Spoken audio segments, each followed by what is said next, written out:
उर्वरक किसी भी फसल के लिए बहुत जरूरी होता है। उर्वरक से फसल में ग्रोथ अच्छी होती है और उत्पादन भी अच्छा प्राप्त होता है। लेकिन यह सही मात्रा में होनी चाहिए और इसे सही समय में डाला जाना चाहिए। अगर हम किसी उर्वरक को ज़्यादा मात्रा में या गलत समय में प्रदान करें तो यह फसल के लिए नुकसानदायक साबित हो सकता है। तो साथियों, इस वीडियो में हम जानेंगे धान में उर्वरक कब, कैसे और कितनी मात्रा में दें। पूरी और सही जानकारी के लिए वीडियो को अंत तक जरूर देखें। अगर आपको अपने खेती में कुछ भी प्रॉब्लम है तो आप कमेंट करके हमसे शेयर जरूर करें। तो साथियों, वीडियो को शुरू करते हैं।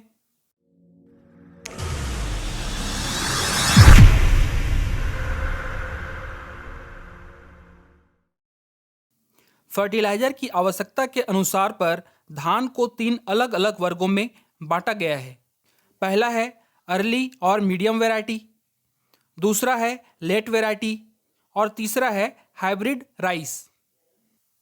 हम प्रायः 3 न्यूट्रिएंट को या 3 पोषक तत्वों को उर्वरक के द्वारा पौधे को प्रदान करते हैं और वो है नाइट्रोजन, फास्फोरस और पोटेशियम। नाइट्रोजन के लिए हम यूरिया या डीएपी का उपयोग करते हैं। फास्फोरस के लिए डीएपी या एसएसपी का उपयोग करते हैं। पोटेशियम के लिए हम म्यूरेट ऑफ पोटाश या एमओपी का उपयोग करते हैं। यूरिया में 46% नाइट्रोजन होता है, अर्थात अगर हम 100 किलो यूरिया को खेत में डालते हैं तो हमें 46 किलो नाइट्रोजन प्राप्त होता है। बाकी का 54% फिलर मटेरियल होता है, उसमें नाइट्रोजन नहीं होता है। उसी प्रकार डीएपी में 18% नाइट्रोजन और 46% फास्फोरस होता है। म्यूरेट ऑफ पोटाश में 60% पोटेशियम होता है।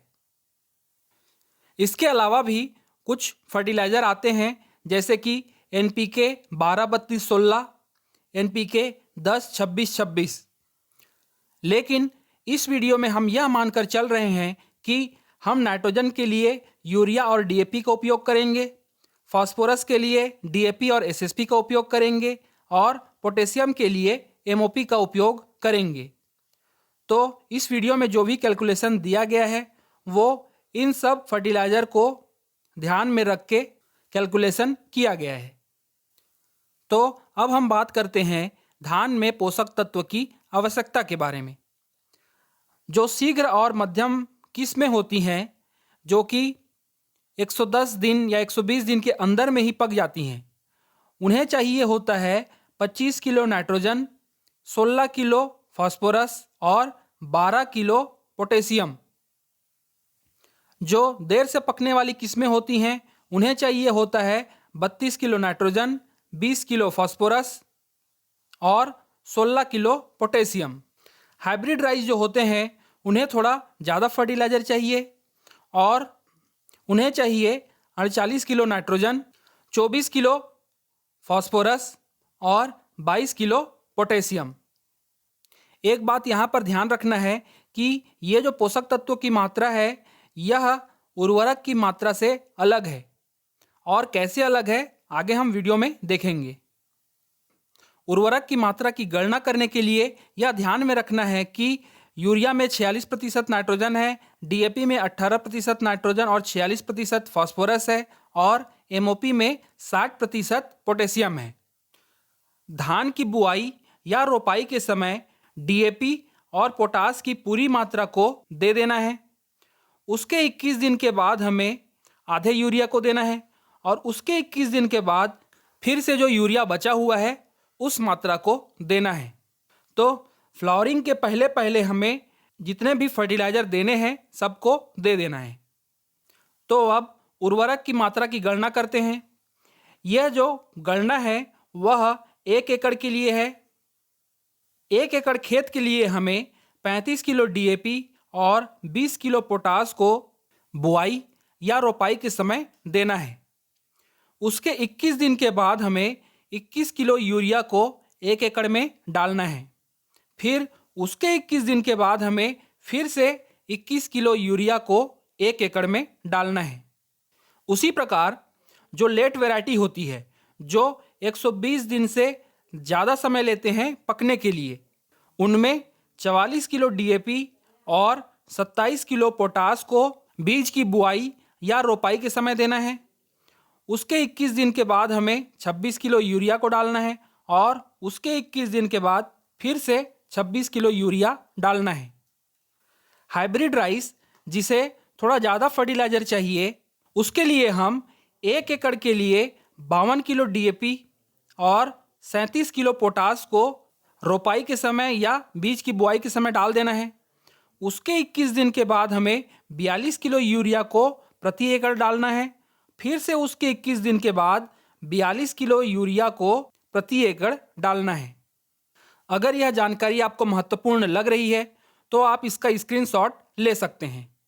यह है अर्ली और मीडियम वेराइटीज़ के लिए, यह है लेट वेराइटीज़ के लिए और यह है हाइब्रिड राइस के लिए। अब हम देख लेते हैं ध्यान रखने योग्य कुछ बातें। हमें हमेशा मृदा परीक्षण के बाद ही उर्वरक की मात्रा का निर्धारण करना चाहिए और मृदा परीक्षण कम से कम 2-3 साल में एक बार तो करवा ही लेना चाहिए। इससे हमें पता चलता है कि हमारी मिट्टी में पोषक तत्वों की मात्रा क्या है। अगर हमारे मिट्टी में पहले से ही नाइट्रोजन की मात्रा ज़्यादा है तो हमें डीएपी और यूरिया कम मात्रा में देना पड़ेगा। नाइट्रोजन के लिए हम यूरिया का उपयोग तो करते ही हैं, साथ ही साथ अगर नीम लेपित यूरिया का इस्तेमाल करें तो वह ज़्यादा अच्छा है, क्योंकि यह जो नीम लेपित यूरिया होता है यह धीरे धीरे नाइट्रोजन को रिलीज करता है, जिससे नाइट्रोजन का जो लॉस है वह कम होता है और पौधे को ज़्यादा मात्रा में नाइट्रोजन मिलता है। अगर हम डीएपी के द्वारा नाइट्रोजन को ज़्यादा मात्रा में दे रहे हैं तो फिर हमें यूरिया की मात्रा को कम करना चाहिए। पोषक तत्व की मात्रा और उर्वरक की मात्रा यह दोनों अलग अलग हैं। जैसा कि 100 किलो यूरिया डालने पर हमें 46 किलो ही नाइट्रोजन प्राप्त होता है, तो पोषक तत्व की मात्रा यह हो गई और उर्वरक की मात्रा यह हो गई। फूल लगने के समय हमें ज़्यादा मात्रा में नाइट्रोजन नहीं देना चाहिए। अगर हम फूल लगने के समय नाइट्रोजन देंगे तो फूलों की कमी होगी और उत्पादन कम आएगा। नाइट्रोजन का दूसरा और तीसरा डोज जब खेत में पानी भरा है उस अवस्था में नहीं देना चाहिए। नाइट्रोजन उर्वरक डालने के तीसरे दिन में हमें खेत में पानी भरना चाहिए। यह चीज़ हम पहले भी देख चुके हैं और इसको रिपीट कर रहे हैं कि 1/3 नाइट्रोजन और पूरा फास्फोरस और पूरा पोटास यह हमें रोपाई या बुआई के समय देना है, या तो जो फास्फोरस है उसे रोपाई के 21 दिन के बाद भी हम दे सकते हैं। बचे हुए जो नाइट्रोजन है उसका 1/3 21 दिन के बाद और फिर से जो बचा हुआ 1/3 है उसे दूसरे डोज के 21 दिन के बाद हमें देना चाहिए। अगर अच्छा उत्पादन चाहिए तो हम 10 किलो पोटास को जब फ्लावरिंग आते रहता है उस अवस्था में दे सकते हैं। ये जो पोटास होता है ये उत्पादन को बढ़ाने में सहायक है। इस वीडियो के लिए इतना ही। हम आने वाली वीडियो में डिस्कस करेंगे कि उर्वरक की मात्रा की गणना कैसे करते हैं और धान में लिक्विड फर्टिलाइज़र कैसे दें, इसका भी हम अगले वीडियो में डिस्कस करेंगे। तो साथियों, यह जानकारी आपको कैसी लगी आप कमेंट करके ज़रूर बताएं और वीडियो को लाइक ज़रूर करें।